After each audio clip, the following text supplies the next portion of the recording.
હની ટ્રેપમાં ફસાવી 50 લાખ રૂપિયાની માંગણી કરનાર આરોપીઓ પોલીસના સકંજામાં આવી ગયા છે। પોલીસે યુવતી સહિત 2 આરોપી પકડી પાડ્યા છે। કેસમાં ફરિયાદીની ફોઈના દીકરાની પણ સંડોવણી સામે આવી છે।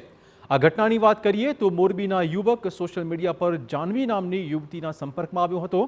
યુવતીએ યુવકને જૂનાગઢના ભેંસાણ નજીક મળવા માટે બોલાવ્યો હતો, જ્યાં યુવક અને તેના ફોઈનો દીકરો બંને સાથે પહોંચ્યા હતા।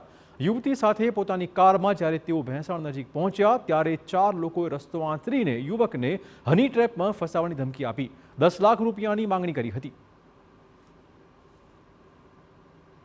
ગીરી ઉર્ફે ભાણો ગોસાઈ જાનવી આ ઉપરાંતના 3 ઇસમો આ તમામને 6 આરોપીની ટોળકી બનાવી અને આ ફરિયાદીની પાસેથી 10 લાખ રૂપિયા જે એના એકાઉન્ટમાં હતા, જે તેને જમીન વેચવાથી તેના એકાઉન્ટમાં આવેલા હોય, આ પડાવી લેવા માટે છે એ ફરિયાદીના ફઈના દીકરો કિશનની મદદ લઈ અને તેનું અપહરણનું આખું નાટક ઊભું કરી અને આ પ્રયત્ન કરવામાં આવેલો છે।